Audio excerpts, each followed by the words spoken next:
fire the guy. Yeah, James. Yeah, I'm with Bo 100% on this. We've talked about it all season long, trying to figure out whether or not the Buccaneers were going to win with how banged up they were.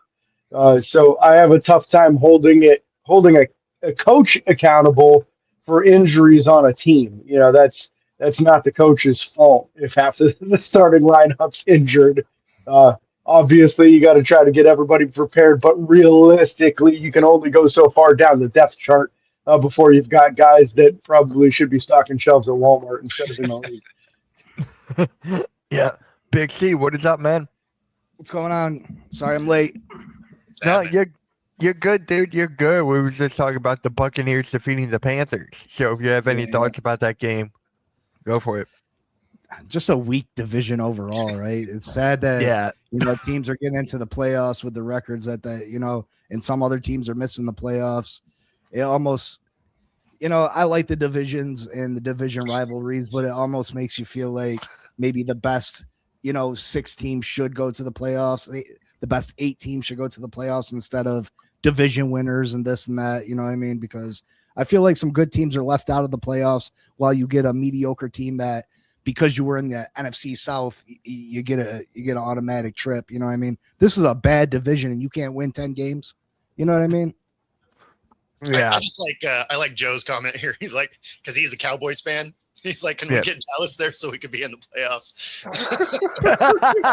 I mean, to be fair, the Cowboys might have a chance if they were in that division. So I get where you're coming from. If the Cowboys were in that division, they'd probably win 12, 13 games. Either way, the Cowboys. Sorry about that you're a Cowboys fan. I'm sorry. Kind of off subject, but I don't know if you guys heard that the original proposal back when the Texans joined the league was to move the Ravens to the NFC and put them in the NFC East and then put the Cowboys in the NFC West. Well, obviously that didn't happen, but I've heard that was one of the proposed ideas that obviously got scrapped. Ultimately, it was Bo's Seahawks that moved to the NFC, and they became part of the NFC West. I mean, that is actually where the Seahawks entered the league. They played one season in the NFC West before moving to the AFC. So that is where they originally jumped in. Yeah. I wonder how. I wish you were right. I wish there was something more than just coffee in my coffee mug. Now, what would have happened? The Cowboys with Tony Romo may have had more home playoff games in that NFC West with the Rams and 49ers being bad at the time. Sure. Yeah, but they didn't even get to the playoffs most of the time with Romo, did they? They had a few 8-8 seasons stuck in, in that NFC East, which was still a competitive division at the time with Coughlin Giants, Reed Eagles. Even Washington from time to time had a decent year. Yep. I wonder how James would have felt if the Ravens actually left his division. I really want to know. That'd be a big good riddance, man. I wouldn't miss him for a second. You would have probably had Indianapolis take that spot in the AFC North, and you would have been stuck with them. Maybe Kansas City in the AFC South probably would have been. I think the AFC East would have been the only division in the AFC that stayed as is. Well, the East, Miami should be in the South. You know what I mean? Yeah. Mm-hmm. Mm-hmm. In the end, Baltimore's good for the rivalry. The Dolphins might be the most southern team in the whole NFL. Yeah. Yeah. You know what? Do you guys think that they'll actually move some teams around in the future, or they're going to keep it as is? They're probably going to keep it as is. They got a good system going market building wise. We know the Cowboys are in the NFC East because big market cities in that whole division. That's how they make their money when those teams are doing good and get those ratings. So they're going to keep that in place. Yeah, I think it's more about the rivalries at this point. All these teams in these divisions, they've got some real rivalries and sometimes even hatred for some of those division opponents. So you move them apart, you're starting off from scratch, and the fan base doesn't care as much, and the players probably aren't as passionate about those matchups either. I agree with James. That's the whole reason that they won't redo the divisions is because of the rivalries. Yeah. Well, especially the the really long seeded ones, right? Like the Bears and Green Bay and stuff like that. Like, there's no way you want to split those things up. Cowboys, Eagles, right? Yeah. Cowboys Eagles is pretty much one of the best rivalries in football, all sports. Actually, you can put them in that conversation. Pittsburgh Ravens. There's a lot of good rivalries that you don't want to mess up by moving into different divisions. So, yeah, we'll see. Can I ask the Steelers fan if he thinks the DK Metcalf's done? He did put them in a bad situation, probably missing the playoffs. It's true. It hurt immensely. I think it's a completely different team last week if you've got DK Metcalf on the field. Just the inability for Marquez Valdez-Scantling to make any plays at all. You have to believe that DK makes at least one or two of those. You throw it 3 times in a row in the end zone to Valdez-Scantling, and he only runs the right route once.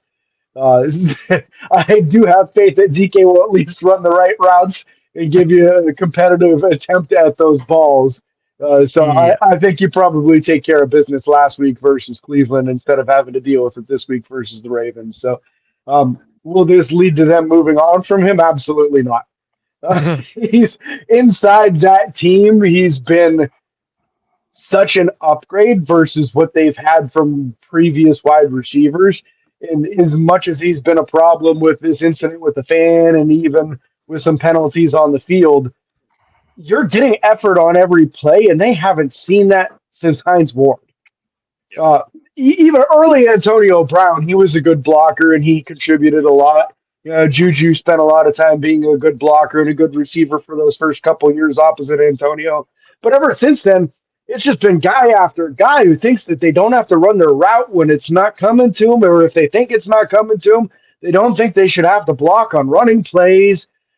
It's just an inexcusable amount of immaturity, and it's a different level of immaturity with DK, but at least he's giving effort on the field, which is something they needed in the worst way. So I think there's no way in the world they move on from him. I think they stick to him the whole way through the contract, unless he does something stupid again in the future and attacks another fan, and then you got no choice. But I think off of one incident, no way they move on. And they did say that they weren't they weren't going to void any of the guaranteed money. So, I mean, they've shown that they are sticking with their guy. Yeah. If you're that fan, what's your initial thought process? Because my initial thoughts like, I'm rich. I'm rich. I came to an NFL game. They hit me. I'm rich. Yep. You know what I mean? That's exactly what he was saying in the stands afterwards. He got captured on camera by a lot of other fans saying that was the goal. Yeah, I got box seats for the rest of my life. I'm rich. I mean, I think the goal was to get under his skin, not to get, almost punched in the face. Because you don't believe that's a real possibility. And then when it happens, you're like, oh my God, I hit the lottery. You know what I mean? Like, did I just get struck by an NFL fan? You were stupid as shit for that. Like, yeah, well, especially to walk out of your way to do it. Yeah. Yeah. So Vic says, well, everyone is healthy for the Steelers, so Austin is back, so this could help us so much for the Ravens. I mean, the thing about that is if it depends on which Ravens show up. If it's 2 weeks ago Ravens that they decided, hey, with a lead, we're just not going to run the ball anymore, then no, the Steelers probably win. If it's last week's where they're like, hey, you know what? Derrick Henry's the only guy going to touch the ball, and we're going to just run people over. That Steelers defense isn't ready for that. Yeah. True. Yeah, this is the healthiest Pittsburgh's been in probably 3 months. So they've got a real opportunity here. And the last time they played the Ravens, they didn't have Derek Harmon. There's been a stark contrast with Derek Harmon versus without. They're only allowing 86 yards rushing a game with him, and it's 186 a game without him. So that's a big difference. And that's why you draft a big defensive lineman like that in the first round of the draft to help your defense out. Yep. And Arco, we're just getting right into that game right now with the 49ers versus Seattle. We're about to get into that. But first, James, you were talking about DK Metcalf and Hines Ward. Would Plaxico Burress be in like that conversation because he had a very good stretch with you guys as well? He had a good career, but I feel like Plaxico just didn't stay there long enough to really establish himself as one of like the pillar Steeler wide receivers. He left and went to the New York Giants, and then of course made the mistake of shooting himself in the leg at a I club. was going to say that. Spending 3 years in jail and kind of ruining his own career by doing so, because he was still in his prime at that point. So he was very good. I felt like he was known for taking plays off too, though. Yeah, and honestly, for a 6'6" wide receiver, he couldn't win a jump ball to save his life. Like that he was one of those rare big guys who just couldn't figure out how to time it appropriately to high point a ball. Chase Claypool was like that too. He couldn't win a jump ball. He's 6'4" and had like a 40-inch vert, and he couldn't win a jump ball because he just couldn't stay on his feet and then time his jump well enough. So yeah, there was a lot of, man, if this guy could ever put it all together, my God, could he be incredible? But he was just very good instead of incredible. Chase Claypool is a top 3 wide receiver in the league. Yeah, just ask him, right? And by the way, shout out to Kenneth Gainwell. He's got the best hands on the team. Where was that for the Eagles, man? I'm like, what? In true Steeler fashion, man, he did that against Pittsburgh as an Eagle, which is why they wanted him so bad. They always want everybody that plays well against them. So he just won team MVP, by the way, Mitch. Kenny Gainwell, Steelers team MVP. Are you? Hey, he's got a Super Bowl ring and now he's team MVP. Take it, take it. So, should Tomlin be on the hot seat with the loss? That was from Robert. Should he be on the hot seat? I mean, he's going to be in the conversation, but the Steelers don't fire coaches like that. So I would fully expect Tomlin to be back. They retire or conveniently expire. Yeah, he has 2 more years on his contract, though.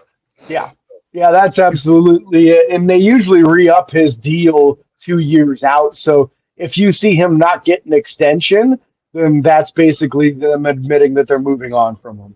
Yeah. But yeah, I don't see him getting fired. But I could see the ownership saying, okay, we're just not going to renew it. And then when it expires in 2027, we'll move on. Yep. All right. Bro, let's get right into your Seahawks and the 49ers game. Give me your thoughts, man. Yeah, I mean, there was definitely sloppy moments in it, but yep. But it was a good game, and it was what you expect out of a Seahawks San Francisco game, right? Like they were beating each other up. But it's a fun watch, right? And I guess the thing that was good about it is you knew we were locked into the playoffs either way. And whether you won or you lost, you basically had a first round bye because you're going to play the South. So it wasn't that stressful of a game to watch, but there were definitely moments where you're like, come on, like let's get something together here, because they could drive the ball and then they just couldn't quite finish. And so that was probably the part that was frustrating about that game. But the defense looked fantastic. So that's been the hallmark of this team all season. They looked good on defense. They had some decent plays on special teams. None of the dynamic ones we're used to seeing. But yeah, no, it was a good game. Yeah. Big C, any thoughts about the game last night? I mean, Seattle put themselves in a very good position, number 1 seed. I think they're the favorite to go to the Super Bowl in the NFC right now. The only thing that worries me about them is Sam Darnold, the quarterback, but we shall see. Yep. James? Yeah, I mean, you got to love that position if you're a Seahawks fan. Their crowd being absolutely well known for being one of the loudest stadiums in the entire NFL is a huge advantage going into the playoffs. You have to feel like they're going to be completely ready to go at every opportunity on every game. So that's a huge advantage. And it just felt like in this game, every time there was a crucial moment, the Seahawks players made the play. You know, the Niners were driving to try to get a touchdown to narrow the gap, and then they have a pass go off of McCaffrey's hands, and a linebacker picks it off the 3-yard line. And they're about to go in for a touchdown. That's as clutch and as crucial as it gets. So just those kind of moments happen to good teams. You know, the ball bounces your way when you're having a good season sometimes, and it's a lot about just putting yourself in the right position. I think on that play too, the ball was just barely tipped, and that's all it takes sometimes is that guy giving that every little bit of effort to reach as far as he possibly can to just get a tiny piece of the ball to make one of the best catching running backs in the league not properly catch it. Yep. And Nikki? Well, I got to give credit to the Seahawks. I thought the 49ers were going to win this game because technically this was a high stakes game, but the Seahawks went in there and took care of business. I mean, even as Sam Darnold said, they could have done more in the red zone, particularly in the first half, but they found a way to win and take care of business. And I got to give credit to their defense. They did a really good job keeping the Niners in check. And Christian McCaffrey, where was he in this game? I thought he was on the comeback, but not in this one. The Seahawks shut them down, took care of business, and Kenneth Walker, too, had a really good game. Let's give him props as well. Mm-hmm. So I know they did great. And the Seahawks built good. They built momentum for the playoffs, and they have a pretty good shot. They get a bye week now. Yeah, exactly. Because then you get back, and then you play the lowest winning seed from the wild card round, which could work in your favor. So, and if that does, then you got the NFC Championship game at home, and that could give an advantage. And even Robert said Darnold did not throw a pick, which is actually good because sometimes he's been prone to make those mistakes, even in victories, but not in this one. Mm-hmm. But that was one of the things that I said was going to be a key to this game before it started, was the fact that San Fran doesn't have a pass rush. With Bosa and Warner being injured, they have like the 23rd or 24th ranked pass rush. And one thing we know about Sam Darnold is if he has time, he can pick you apart. Yeah. And then Cat in the Hat, I love that name, Cat in the Hat 69. I love it. He goes, it don't matter, they're not getting past the Rams. So he's got the Rams above Seattle. I mean, I don't know. They already beat the Rams, so They already beat the Rams. Yeah. So you're saying there's a chance. Yeah. And then Robert also goes, maybe your Eagles will make it to Seattle for their final playoff game. Well, we're going to need a better offensive scheme for that first. You're going to need an offensive scheme. Yeah. Yeah, that's better. We're still finding our identity. It's the last game of the season. So there's that. And I know they split. And you know what happens when you split? It means you won one of the games. Uh-huh. Yep. And actually, let's get right into this. Caleb Williams needs 270 passing yards versus the Lions to become the first Bears quarterback ever to throw for 4,000 yards in a season. Does he do that today against the Detroit Lions? Does he do that against the Lions today? No. He's gonna be like 4 yards short just for entertainment value. Dixie, what was that? I said, why not? You know, the Lions been a major disappointment this year. I think that's a nice little stat for the Chicago Bears to have, is finally get someone to pass over that mark. The Chicago Bears don't have a long history of elite quarterbacks, obviously by the stats. You know, that's a very low totem pole to have this day and age in the NFL. So I think they go out and get it for him. Mm-hmm. And it's crazy. And here's something else for entertainment value. Bengals versus Browns. The Browns have no pass rush going. Right at the end of the game, Myles Garrett gets some pressure. He's about to get the sack, but either Burrow, Browning, or whoever evades him at the last second, gets rid of the ball, and ends up being either incomplete pass or a catch. All right, James, you were saying? Oh yeah, with the Lions Bears game, the Bears' history at quarterback is just embarrassing. Yeah. When you go down and look at like most passing yards in a season, the most passing touchdowns in a season, it's so much lower than almost every other franchise out there. It's pretty incredible. But I think that Caleb absolutely does it this week. And it's more about this Lions secondary. Again, we've got three of the top four starters out. So talking both starting safeties and the number 2 corner, I believe all three of those guys are still out. The safeties, I think, are both on the injured reserve. To me, that spells an opportunity for Caleb to really light them up. And the Bears are really playing some good football at this stage at the end of the season. So I really think that this is the game where they finally start to knock some of those demons off, and brush some of that dirt off their shoulders and really monkey off the back all the analogies. Man, they're going to finally start getting some good offensive football out there. Yeah, and Eagles are becoming Lions fans today. We need them to beat the Bears, so hopefully that will happen. We need that, and we need to win to get to the second seed. Do the Bears have something to play for today? I guess they win, they'll be the second seed. I guess, right, James? Right? I'm looking at it right now because I'm not 100% sure, to be honest. Yeah, now they're in position to be the number 2 seed. That's the thing about week 18. Like, if you don't got on the play for, you might be seeing teams third string guys. You know what I mean? Yeah, it's all seeding. They're the same record as Philly, so if they win in Philly, they're technically above them in the order right now. So if they win, they keep that number 2 seed. So what teams have something to play for today? Technically, the teams. The Falcons game, right? Playoffs. Yeah, I think Falcons can mess things up.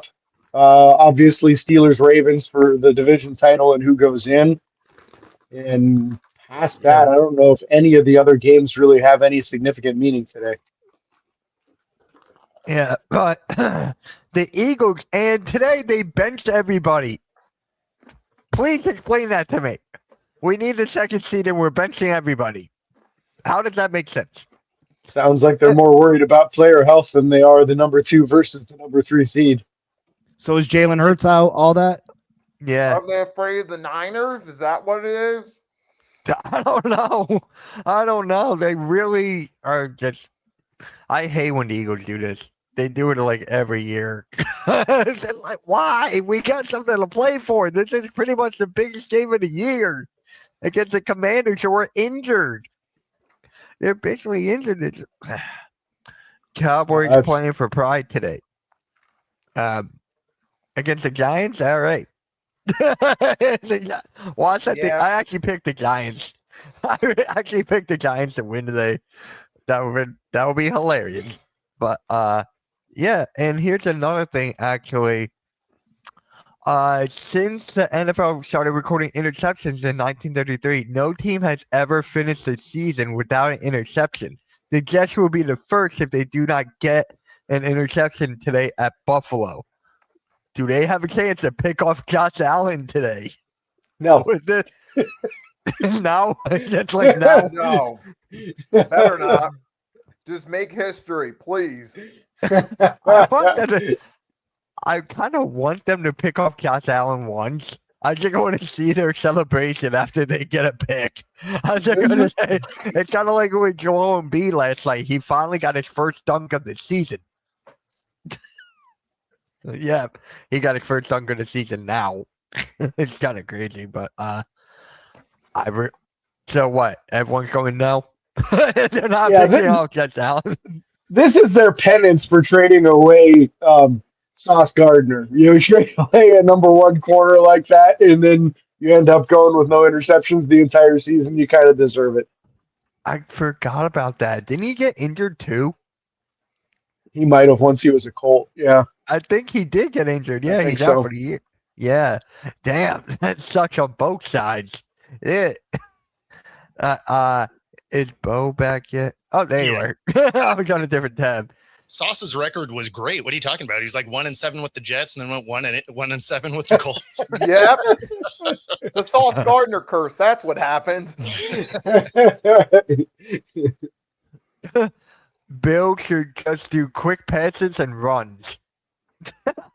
Just run the ball the whole time with James Cook. That would be funny. Wait, are they playing their starters today, or are they sitting out? I haven't heard. The If Bills. they, I think yeah. the Bills are playing their starters. they kind of have to, right? Are they in, or They're in. oh, they're in? So Yeah, Yeah, I mean, there's too. gonna be teams that are gonna start their players.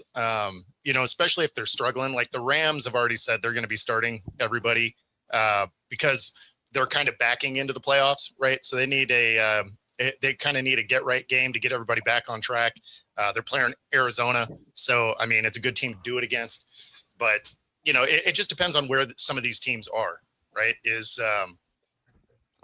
Nobody likes to back into the playoffs. Like I wouldn't want to do that either. If I was a head coach, I'd be like, yeah, everybody's playing because you guys are 1-3 in your last 4. So we need to get back on track before we go do this for real. yeah, it's kind of like the Eagles with the offense thinking majority of the season. Now they're benching everybody. Hey, It looks like you guys got Josh Johnson you're going against, though. So Marcus Yeah. Mariota's out with injury. So you ought Yeah. to be able to beat Josh Johnson with your backups out there. Yeah, hopefully. I don't know. Hopefully we get this win. Hopefully. And Lions, get this win, please. Please get this win. Need that. All right. So let's just get right into trivia right now. Who is the only quarterback to start and lose Super Bowls with 2 different teams? Who's the here? I'm gonna. Start and lose Super Bowls with 2 different teams. Yep. I'll give you guys the teams. It was the Cowboys and the Broncos. So this quarterback lost or has the lost. Yeah. I'm gonna look up hints. Cowboys and the Broncos, and he was the starter. Yep. That's going back then. Yeah, that's what I was thinking. Like, It's been a long time since it wasn't Elway or Manning in Denver. I don't know if the Broncos ever went to a Super Bowl without Elway or Manning. It was Craig Morton. The guy's name was Craig Morton. He played for. And he was a starter, Yep. a quarterback. Uh-huh. Yep. I'm looking I at don't a believe- picture of I him right now. I'm looking at a picture of him believe right now throwing the ball. which Super Bowl was that? Like, Yeah, I don't believe it. I don't believe. All right. I mean, Here, that was single-digit Super Bowls. Is that? The Broncos weren't in a Super Bowl. That when did they go to Super Bowl early? No, exactly. That's what I'm. And if it was the Cowboys early, it was Roger Staubach. Yeah. Or White, Danny White, right? So it was Super Bowl. What is that? He wasn't a starting 19 quarterback. You're wrong. That's wrong. That's wrong. Okay. No, 1970 and 1977 with the Broncos. 1970 with the Cowboys. The So there you Broncos go. were in the 4th Super Bowl ever. 5th Super No, Bowl. that's why I said they had to be single-digit Super Bowls. Yeah. What was, So do when you I remember looked up, Mhm. who'd they play in the Super Bowl? The Broncos. I have to look it up.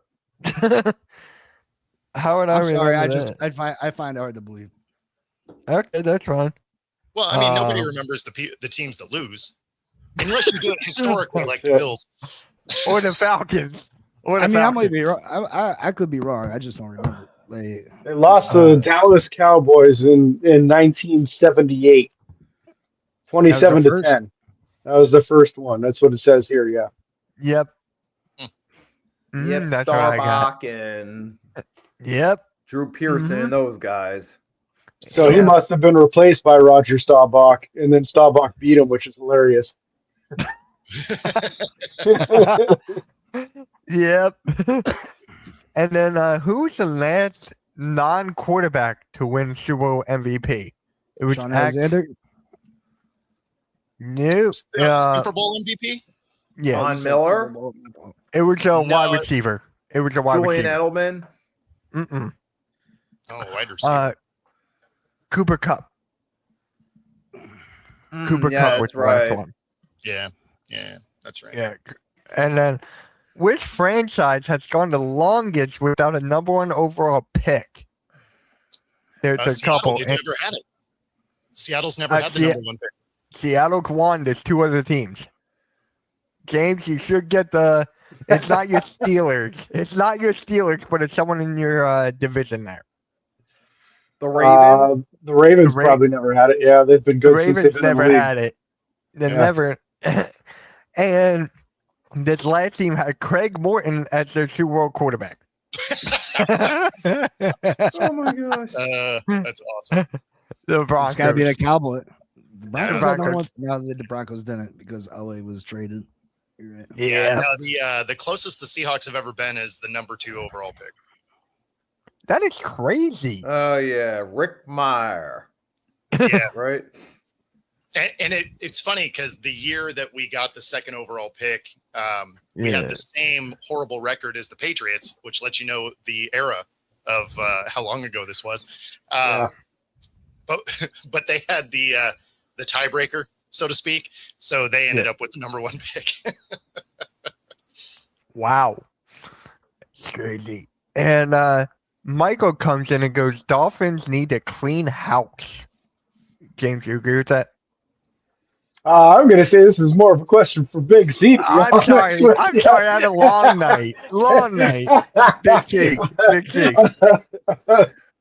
Long. Yeah, I mean, Miami has a few pieces, but for the most part, yeah, they do need the clean house. I mean, yeah, your best pass rusher is an aging guy. He's due a lot of money. There's not a lot of talent at the skill positions on the offensive side of the ball besides Devon Achane. He's coming up for a new contract. You go and give him a boatload of money. The running back position isn't a position that typically the NFL likes to dish out a boatload of money to guys. So do you try to trade him? Jalen Waddle, he's not a true number 1 wide receiver, and he's getting paid wide receiver 1 money.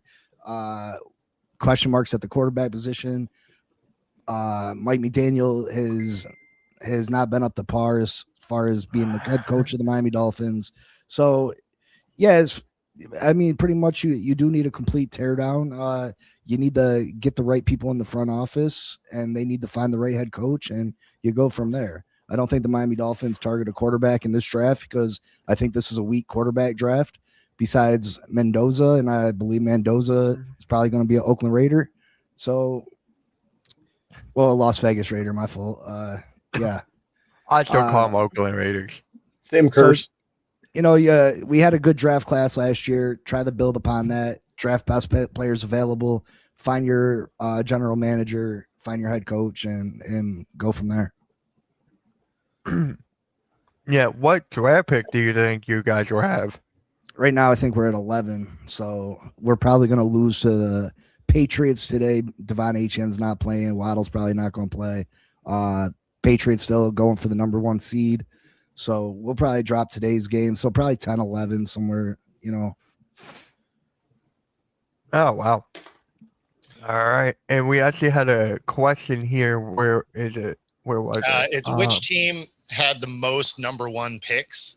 Yeah. And I'm assuming this is going to be in the Super Bowl era. Yeah. That being said, it's probably, it's got to be long-standing teams, right? So it's got to be like the Colts or the Bears or The something. Colts are one of them. I just looked it up. Colts are Okay. one. The Browns, one of them. They've had a ton of number 1 picks. So you know why No. they're not is because they haven't been around the whole time, Fair. right? Yeah. So, because that was my first thought. Just because immediately that jersey with 5 million names on it pops in my head. But at the same time, because they disappeared for a few years and then they became a new franchise and all, there's a lot of years that were missed in there. And so I think Plus, that's why remember they're in the not. 80s, they were a good team that struggled in the playoffs. So they weren't getting number 1 picks in those years. No, exactly. Yeah. Mhm. And this but other the team Colts is in the NFC. The Colts were bad, right? Like they were a terrible team for a long time. I would imagine that the Patriots probably have their hat in the ring somewhere. The Rams are probably up there somewhere because It's the Rams, they had some really lean years also. How many times? You can always tell teams that have have historically been bad because they're not in the city they were in before. The Colts and the Cardinals and the Rams and they've all moved around a bit. Yep. So All right, and our Cougars, how many times the number one pick was a quarterback? I'll look that one up too. that's a good question. That I have no idea. I'm looking it up. You got to figure it's darn near 50% of the time, though, right? I mean, Probably more. especially in more recent years, it seems like QB is almost always the number one guy. Yeah, I guess if you're thinking back a ways, it was probably like running backs and stuff, right? So yeah, you're there was probably 50% ish. There's a stretch of a lot of defensive linemen and stuff like that. Wow. Courtney Brown. I just looked it up. My God. It was you guys want to guess or do you just want me to give it to you? Yeah, what do you got? What's the number? What's 40. 40%? 40 quarterbacks have been selected as the number one overall pick in the NFL draft 40 times. Yeah. Wow. That is just how many drafts were there then? If that was going to be my next question, is how many drafts are they saying? Yeah, I thought it was going to be more like 2025.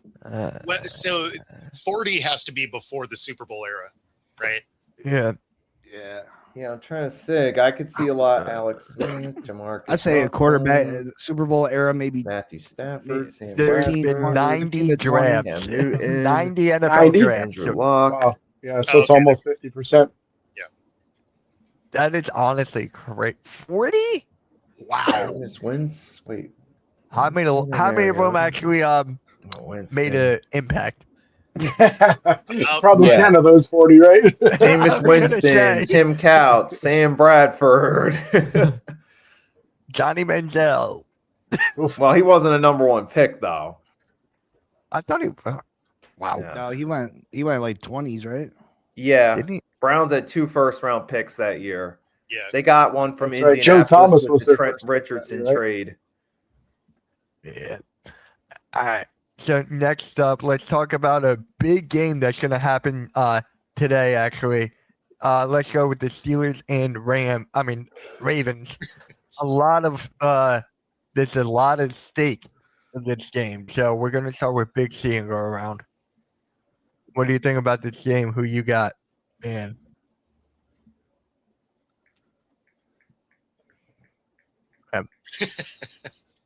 Am I on?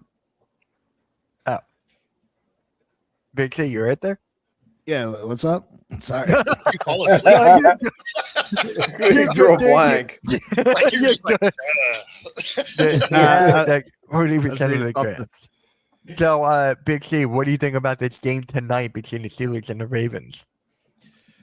Listen, it's all about which of these teams show up. You know, at times I think the Steelers have looked really good. At times, the Ravens have looked good, but the Ravens overall have been a disappointment in my mind. I thought they were going to run away with this division. Pittsburgh made a lot of moves to put themselves in a Super Bowl position. I wasn't in love with the Aaron Rodgers move, but at the same time, what else were they going to do at quarterback? The Steelers are at home tonight. Correct. Yep. Yeah, I mean, there's a lot of controversy going on with, Lamar Jackson and Harbaugh right now. And, I think they got some external issues that they got to work out. So I'm favoring Pittsburgh in this game. I think the loss of DK Metcalf's a huge hit to the Steelers, but it all depends what team shows up. If they go out and if the Ravens go out and rush Derrick Henry 25 times and use Lamar Jackson the way Lamar Jackson's the most dangerous, they can absolutely go out there and beat the Pittsburgh Steelers. But if they go off the game plan and don't give the ball to Derrick Henry, Aaron Rodgers is a all-time great quarterback, and the Steelers team can definitely beat them. So I'm favoring the Steelers in this one. All right, Bo. Yeah, I'm kind of going the other way. I think this is one where the Ravens get it done. I don't love the Steelers defense, and Derrick Henry is, if they're going to rush him 25, 30 times, like we've watched this over the last few years, they win. It's when they get cute and rush him 16 times or less, they catch an L almost every time. So it's really going to depend on, is Harbaugh trying to win this game or not? Because if we can see this on film, I'm not sure how they keep missing it. But if they give you a lot of Derrick Henry, every defense wears down with that guy running at you. Mm-hmm. All right, Nikki. As you guys said, Derrick Henry is the big key. We saw that last week, how they obliterated the Packers, something that they have not consistently backed off of all season, and it shows. But if they can do that tonight, they got a good chance of beating the Steelers. So that's going to be the big X factor for this game, the Ravens' offensive game plan. All right, James. Tough for me to disagree with anybody in this room here. I don't feel confident going into this game that Pittsburgh's going to come away with it, because they've just been so up and down this year. You look at their game versus the Colts and they hold Jonathan Taylor to his lowest output of the year. They play the Lions. They only have 17 yards rushing for the entire team. And then they play the Bills and give up over 250. And it just seems like you don't know which rushing defense you're going to get from week to week. They're trending in the right direction lately, so I feel good about that. They're about as healthy as they've ever been. So there's a chance. I will give them that. There is a chance. I don't feel incredible about it, and I would feel a lot better if they had DK Metcalf and they weren't in a situation where they could possibly be made one-dimensional. The loss of Darnell Washington was huge, too, with that broken arm. He's out for the year unless they can somehow make a play all the way to the Super Bowl. Then he would be eligible to come back off of the injured reserve. That's assuming he's healthy enough to do so. I wouldn't even expect that, because it did require surgery on that broken arm. It's tough when two of your biggest weapons offensively are gone.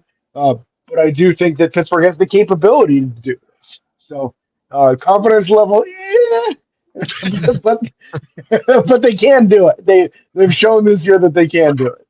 I got 2 words for you, James. Kenneth Gainwell. That's all I got. That's it, man. That's me and Kenny. So I've been seeing it in the chat a lot. If the Baltimore Ravens lose, Harbaugh will be on the hot seat. Do you guys agree with that? If the Ravens lose, will Harbaugh be gone? He should be on the hot seat anyway. And for the exact reason I had just talked about, is he just, over the last few years, has not used his personnel particularly well. Like when you look at the last couple of years when they flamed out in the playoffs, they just didn't use their running back, didn't have designed plays for the running back, and they were the number 1 rushing team in the league. So for you to basically outcoach yourself and make yourself one-dimensional is a coaching issue, right? Like that's not personnel. And then you look at, 2 games ago against the Patriots, they were up 11, and then the final 8 minutes, Derrick Henry's not even on the field. And it's like, okay, even if you were thinking maybe he's tired or whatever, right? Let's pretend that something like that was going on. You still put him on there as a decoy, right? Everybody has to respect the fact that he's out there, and instead he sat the bench. The final 2 drives, they give that game away. So I think he's on the hot seat. At the same time, it's not really an organization that fires people.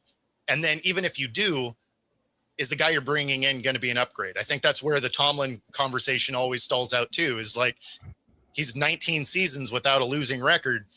Who are you going to bring in that's going to at least duplicate that? And so I think that's where Harbaugh kind of survives on past success, is your next guy needs to be better than the guy you're getting rid of. Mm-hmm. Nikki. I do think if it's gotten to that point where Harbaugh has gotten complacent, they've become either a team that's either on the cusp or they get in the playoffs and they struggle. And even the best coaches eventually get to that point where you got to move on from them. You see, perfect example was one of my division rivals, the Cowboys. They parted ways with Tom Landry, which was controversial at the time, but in the long term, they got a much needed fresh start. So sometimes that can work out in your favor. It's all about, sometimes you also got to be patient with those rebuilds too. Can't just expect a slam dunk as soon as you part ways. Sometimes you will only go through the rebuild to get better in the future. Yep. James. Yeah, it's got to be a hot seat if they don't win today. And it's a lot of what everybody's already talked about here. But also you have to look at it and say that he's got one of the best quarterbacks in the entire NFL. So to not be making playoff pushes and making extended runs into the playoffs appears to be a waste of the prime of Lamar Jackson's career. He's about to turn 29 years old in a couple of days here. Once you get into that 30-plus years old, that athleticism isn't the same as what it was in your 20s. You start to lose a step, and then he's going to rely a lot more on his passing, which he's had years where he's been an elite passer, but he's had a lot of years where he hasn't been also. So when you're getting into that stage of his career where he has to rely more on his passing, man, you better have a real complete team around him. And it's just kind of, some of the moves lately have been a little odd to me. Extending the older tight end and moving on from the younger one seems like kind of an odd move. I probably would have stuck with Likely, being that he's only like 25 years old instead of the 30-year-old tight end in front of him. And it comes down to a lot of this too, like the lack of usage of Derrick Henry in key moments is crazy, but this dude is fumbling at a crazy rate too. Like, he fumbles way more than some folks realize, and I think that's part of what happens is that he fumbles early in a game, and it push comes to shove at the end, and Harbaugh's just not convinced he isn't going to fumble again. And he'd rather play a less talented guy that he has more confidence in not fumbling than his better guy who he knows does fumble at odd times. So it's a slippery slope on that. You know, I think Pittsburgh has a similar concept with Jaylen Warren. He's definitely their best running back, but he does fumble once in a while. Gainwell doesn't put the ball on the ground, so he gets the ball a lot more than a lot of Steelers fans like to see. I think it's a similar situation there in Baltimore where sometimes in those moments, he's just going to the other guys because he's worried Derek's going to fumble again. Well, and Cat in the Hat there is right. The fumbling issue is new for this year. Like, he's historically not a terrible ball handler, but yeah, especially early this season, like he had some issues. Obviously, he did have a fumble the other day, and then rattled off like 200 yards rushing anyway. Yeah, Big C. I mean, I kind of feel like John Harbaugh and Mike Tomlin are kind of the same. You know what I mean? Like, they've been with their respective teams a long time. High level of success. It seems like they're always in the playoffs. Yeah, they're having issues with Lamar Jackson. They definitely underperformed this year. I don't know if I would throw them on the hot seat and be willing to break this team up quite yet. I can't put my finger on exactly what was wrong with this team this year. I expected more. I thought that, you know, at the beginning of the season, there was a ton of injuries and they just never seemed to get on track. So I don't know if, you know, things just didn't go the way they wanted at the beginning of the season. They just never gained their footing, but I wouldn't say that he's on the hot seat this year or that he should look to replace him quite yet. I mean, if we see another season of this, then absolutely. But unless they're going to trade Lamar Jackson and just tear this thing down completely, you know, I think he's probably safe for another season. On that fumble topic, real quick before we move on, he's got 4 fumbles this year with 3 of them lost. Had 3 fumbles last year, none in 23, but 6 fumbles in 2022 with 3 of them lost. So it's kind of like the last 4 years he's just trending in the wrong direction with these fumbles. Yeah, he's got to clean that up. He's got to clean that up for sure. That's definitely one of the reasons that maybe with John Harbaugh too. I mean, Derrick Henry's got to clean that up, and John Harbaugh's got to put him in situations where they could succeed. You know, that's where it comes down to. last year when you said he had 3, right? Yeah, but only one loss, so that's good. Well, and then also when you look at his usage rate last year, I mean, he was handed the rock nonstop. So the fact that hasn't been true this year is, the 3 versus the 4 look wildly different when you look at the number of touches year to year. Fair. Yep. All right. Wait. I think. Mendoza offer is Waddle and 2 firsts to the Giants. You have to try it. All right. The Giants aren't going to have the first pick. Yeah, it doesn't matter. The Raiders aren't going to win today.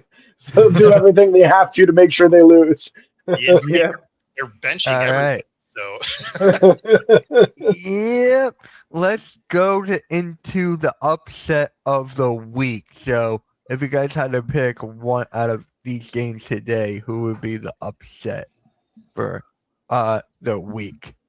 entertainment value, it's got to be the Saints. I was gonna say that, yeah.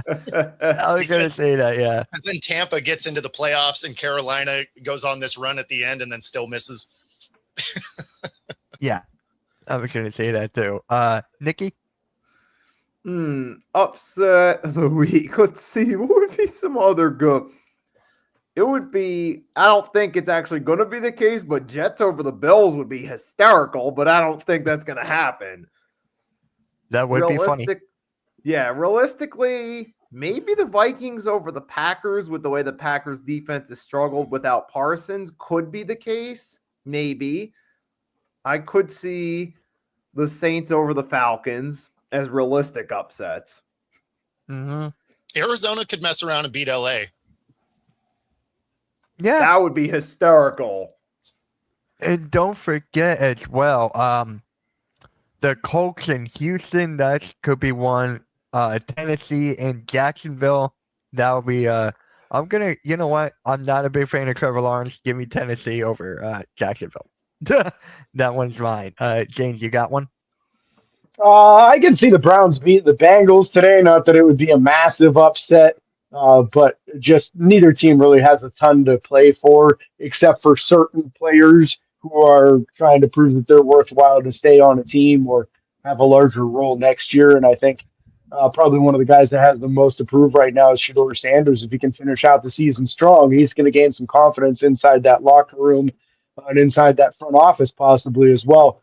Their loss last week really screwed them in getting outside of the top 5 in the NFL draft. So they might not be in a position to draft a quarterback now. So Shedeur's got a very, very real chance and opportunity in front of him today if he can take advantage of it. Big C, how about you?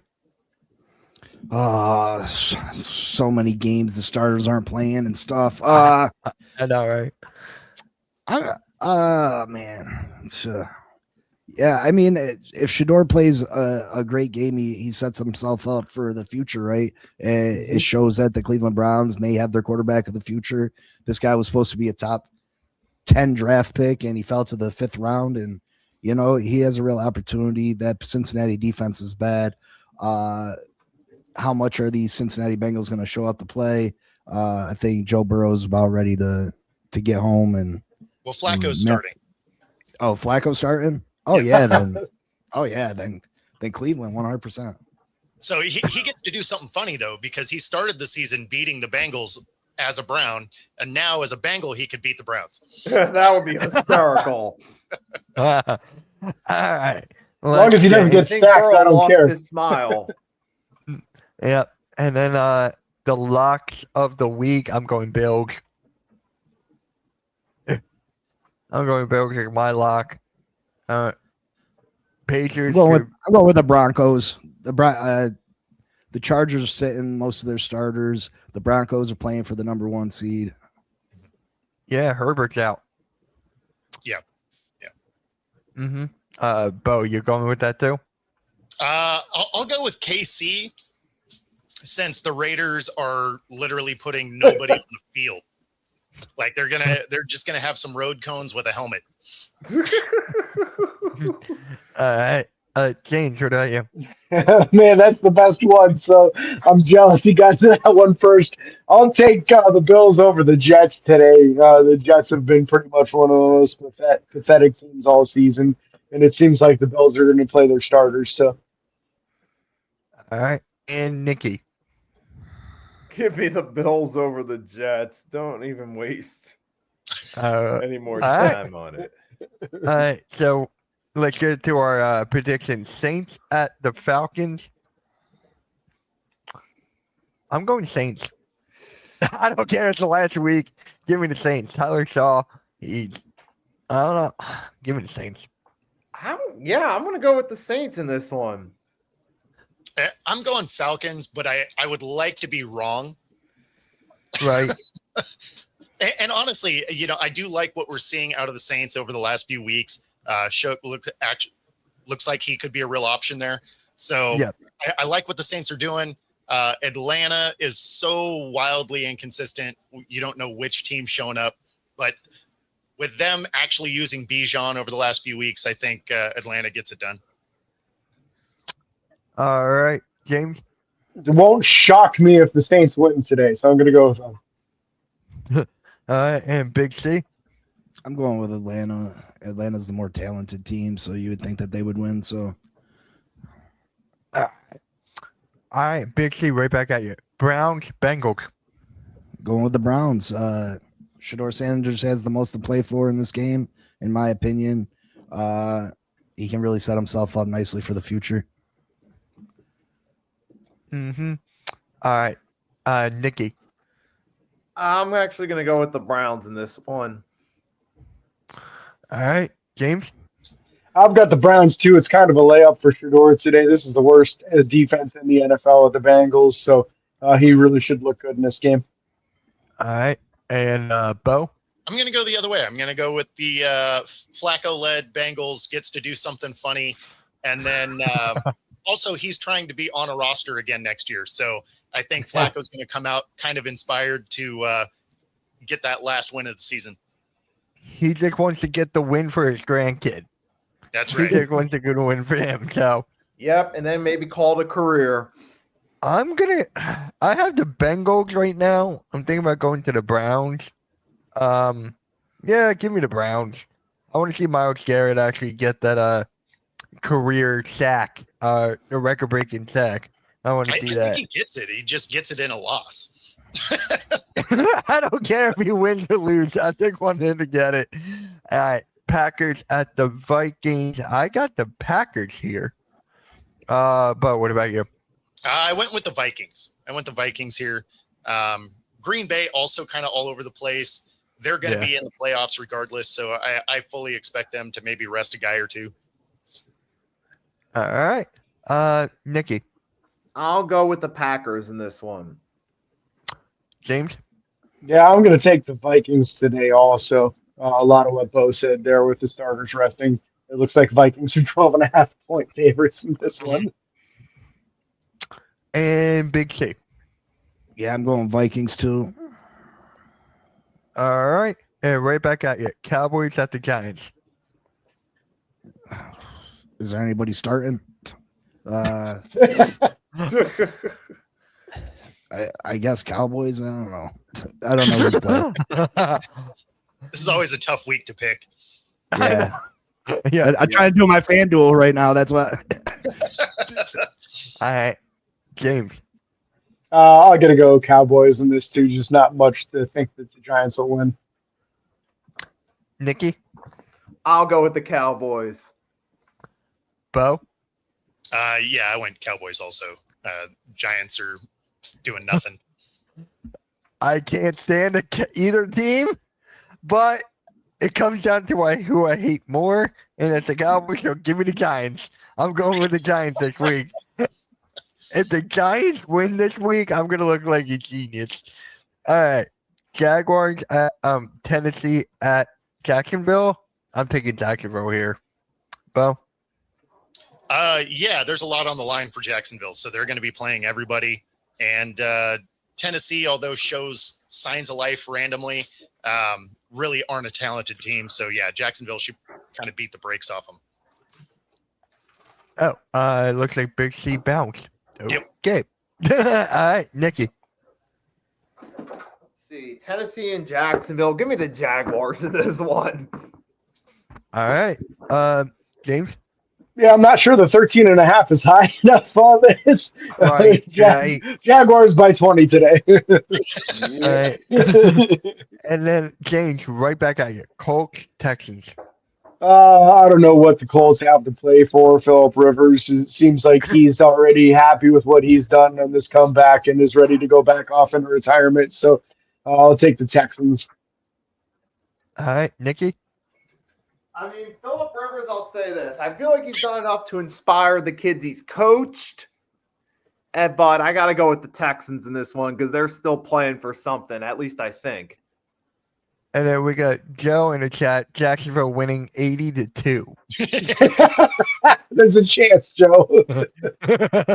Hey, safety. We actually get to see a safety. All right, Bo. Yeah, I mean, even if the Texans don't start any of their offense, they're going to beat up on the Colts. They're starting their rookie Riley Leonard. Philip Rivers is done. He's not playing this week. So just from the defensive side alone, you're going to have the Texans absolutely win this game. Yep, I got the Texans as well. And then Jets, Bills. I think we're all going Bills here. Oh, yeah. Yeah, Yeah, Bills. absolutely. All right. James, you're going to start with you on this one. Lions, Bears. I'll take the Bears. And like I said earlier, I think the game from Caleb Williams, they need to gain some momentum going into the playoffs here and get people to take them serious. So I think you get a statement game here, and Caleb goes for over 300 today. All right, Nikki. Give me the Bears over the Lions. Lions are dead, metaphorically. Yeah. Bo. Yeah, I have the Bears. I have Caleb Williams going for 225. All right. Lions, I need you to win, but I'm going Bears. Yep. I need you to win, but I'm going Bears. All right. Chargers at Denver. Denver. Oh, yeah. Anybody going Chargers? No, I mean, they're resting everybody, so. Yeah. 14% picked the Chargers. That was probably before they realized nobody's going to play. Yeah. All right. James, I'm just going to start with you then. Chiefs, Raiders. I think we're all going Chiefs, right? Yeah, the Raiders have everything to lose for. Literally, they lose the number 1 overall pick if they win today, so they have to do everything possible to make sure they lose. They're getting Mendoza's locker ready. They're just making sure his locker's right there, all spotless. Start printing the jerseys now. Just ask him what number he wants. Yep. Yeah, Nikki, you got Nikki, you got Chiefs, right? Oh, yeah. Kansas City. All right. And then I also got the Chiefs. Cardinals at the Rams. I'm taking Rams.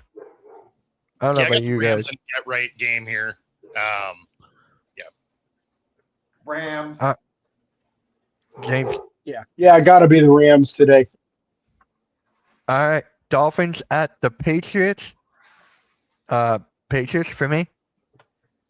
Well, yeah, I mean, they have the number 1 seed on the line, so Patriots are coming with it. And Miami, I think, is also resting people too, aren't they? Yeah, that's what Big C said earlier. Yep. So. All right. Nikki. Patriots. Yeah, I'll go Patriots. All right. James. Yeah, same. Even if the Dolphins were playing everybody, I'd still go Patriots. Yep. And then James, Commanders at the Eagles.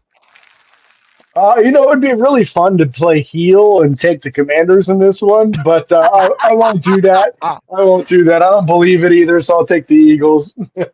All right. Nikki? I'm going to go with the Eagles. Yeah. And then you'll have those fans that fall for the Tanner McKee discussion. Lord. Yeah, the Eagles. Like, this isn't even really a conversation. Like, Eagles. for Washington. I mean, they've been a bad team for the second half of the season. All right. Last game, Ravens, Steelers. I got the Ravens. I got the Ravens giving you a big dose of Derrick Henry before they forget how to use him next week. I'll go with the Ravens. So with that, I got to get going. So thanks for having me on. Have a great day. Yep, we're just about to wrap it Later, up Nick. here. All See you, right, Nick. take care. See ya. And then, James, who you got? I have to take the Ravens today, and the reason I have to take the Ravens is because the last 3 times the Steelers won, I went against them, and when I took the Browns, took them to beat the Browns last week, the Browns pulled off the upset. So morally, I absolutely have to pick the Ravens to win today so that the Steelers can pull it off. I like that you are just accepting you're the bad luck. It holds true the last 4 weeks, so I got to stick to it here. And then I also got the Ravens here.